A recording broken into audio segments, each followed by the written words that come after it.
Jamaah, oh jamaah.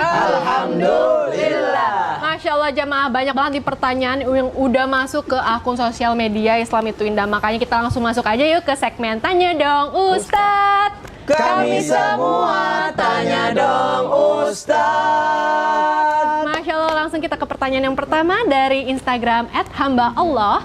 Assalamualaikum Ustadz. Waalaikumsalam warahmatullahi wabarakatuh. Izin bertanya lagi, gimana cara untuk ikhlas ketika kita tiap hari itu digosipin sampai tetangga lain ikut-ikutan, padahal saya nggak pernah nyalahin orang duluan, dan dia bertindak sesuka hati pada anak-anak saya dan keluarga saya.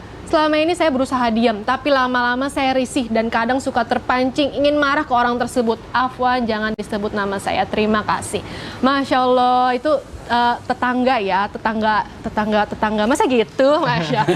Habib silakan penjelasannya Guru. Bismillahirrahmanirrahim. Allahumma sholli ala sayyidina Muhammad wa ala ali sayyidina Muhammad. Ingat ya, ketika ibu memiliki tetangga ibu ngomongin ibu, jelekin ibu, menghinakan ibu, syirikin ibu, berarti tetangga ibu itu ingin merendahkan ibu dan menganggap dirinya maju, ingin menganggap dirinya baik atau bagus, menganggap dirinya sempurna, atau menganggap dirinya itu lebih baik daripada ibu tersebut. Nah, ini adalah bentuk daripada manusia yang hasad, syirik, dan dengki. Ibu cukup ikhlaskan. Ingat, poinnya adalah di sini, biarkan dia mau ngomongin, biarkan dia mau ngejelekin, biarkan dia mau apapun, karena ingat, dia adalah lebih rendah daripada ibu. Ibu diomongin itu berarti ibu derajatnya lebih tinggi di mata Allah Subhanahu wa taala. Dan ingat, ibu angkat tangan minta sama Allah. Doa orang yang terzalimin dikabulkan oleh Allah Subhanahu wa taala. Dalam kitab Al-Habib Utsman bin Abdullah bin Aqib dijelaskan, kalau ada orang yang zalim, orang yang menghinakan kita, syirik, dengki, dan hasad dan lain sebagainya, ibu angkat tangan minta sama Allah. Ya Allah, ya kan? Jangan sumpahin dia.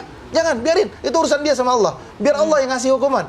Kalau ibu datang ngomelin doang, selesai sampai di situ. Ya kan? Kalau ibu cuman cemberutin doang, sampai di situ selesai cukup. Tapi kalau ibu minta pertolongan sama Allah, biar Allah yang atur semuanya, itu lebih bagus lagi. Jadi kita doain aja ya, karena doa yang terzolimi itu insya Allah diijabah, Masya Allah. Nah, aku mau kasih kesempatan terakhir nih untuk Daeng Syawal nih, mumpung terakhir nih, ada yang mau ditanyakan lagi Kak untuk guru-guru kita. Silakan Guru. Saya mau nanya lagi sama Ustadz Ngacir. Alhamdulillah. Masya Allah. Nah, Ustadz, ini benarkah orang yang ikhlas itu langsung dibalas oleh Allah Subhanahu wa taala? Tapi ya kenapa orang yang sudah ikhlas itu masih tetap dizalimi, Ustaz? Itu gimana, Ustaz? Ya, betul. Bismillahirrahmanirrahim. Hamdan wa syukrulillah amma ba'd. Para pemirsa, ketika seseorang yaitu mendapatkan ilmu keikhlasan, Allah pasti akan balas. Cuman terkadang manusia itu salah sangka. Padahal itu sebetulnya udah dibalas oleh Allah Subhanahu wa taala. Nah, apakah orang yang ikhlas itu tetap ada ujiannya? Terdolimi dalam ilmu fikih, yaitu terdolimi adalah menempatkan sesuatu bukan pada tempatnya. Kalau orang kulon mengatakan the right man on the right place gitu loh.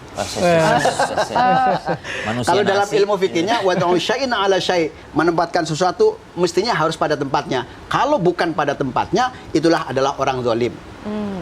Contoh yang gampang, ketika kita seorang qori, ya, baca begitu luar biasa cakepnya, tapi ketika jadi imam, dibaca seperti sama kayak orang qori, itu termasuk zalim juga. Karena Pak tidak harus murotal, mujawad gitu. Nah, kepanjangan itu mah, kepanjangan. Ya, artinya ketika kita menempatkan ilmu tidak pas sesuai dengan tempatnya, itu termasuk orang yang zalim. Ya, sebagai contoh misalkan nih, orang qori misalkan jadi imam, Allahu Akbar, Bismillahirrahmanirrahim. Woi, siapa yang ngundang itu tuh? Siapa yang ngundang tuh? Kasihan jamaahnya yang Udah gitu, sholatnya sholat taraweh. Jangan undang lagi dah, blacklist. Nah, itu masalah karena apa? Menempatkan ilmu bukan pada tempatnya, akhirnya fatal kesalahannya. Maka dari itu kita jangan sekali kita berbuat zalim kepada tetangga, kepada saudara, apalagi terhadap diri sendiri. Masya Allah. Nuhun Ustaz. Nah, jamaah, alhamdulillah kita akan melakukan muhasabah lalu ditutup dengan doa dan akan dipimpin oleh guru kita Ustaz Syam. Silahkan Guru. Jamaah Islam itu indah, dimuliakan Allah Subhanahu wa taala. Hari ini kita belajar banyak dari guru-guru kita tentang bagaimana kita beramal soleh diniatkan hanya karena Allah Subhanahu wa taala. Sedangkan keikhlasan itu kita bisa nilai nanti ketika kita bertemu dengan Allah Subhanahu wa taala.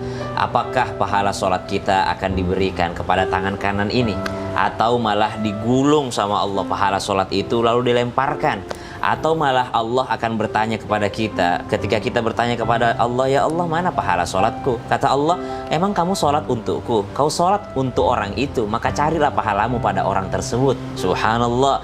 Jadi kita akan mengetahui ikhlas tidaknya kita nanti ketika di hadapan Allah Subhanahu wa taala.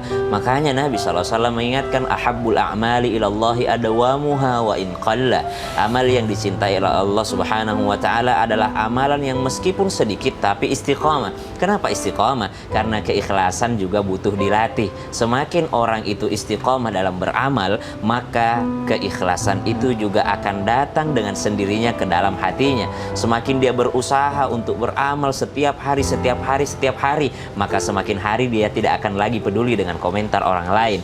Entah ada orang yang memuji, itu adalah di luar daripada kendali dia lagi. Entah ada orang yang mencaci, itu bukan urusan dia lagi. Kenapa? Betul-betul amalnya ikhlas karena Allah Subhanahu wa taala. Dan yang seperti ini tidak mungkin bisa didapatkan kecuali dengan konsistensi, dengan istiqamah. Makanya Nabi mengingatkan, ahabul amal, amal yang paling cintai adalah amal yang dekat dengan Allah, istiqamah meskipun amal itu sedikit. Satu lagi kata Nabi SAW, ada kata uzlah, mu'tazil. Apa itu? Menyendiri. Jadi jangan habisin amal solehnya di luar rumah. Sekali-kali beramal soleh juga di dalam rumah. Ngaji di luar rumah, sampai rumah udah nggak ngaji lagi. Melatih keikhlasan, baik ramai ataupun sendiri, beramallah kepada Allah Subhanahu wa ta'ala. Bismillahirrahmanirrahim. Alhamdulillahi rabbil alamin. Allahumma salli ala sayyidina Muhammadin nabiyil ummi wa ala alihi wa sahbihi wa sallim.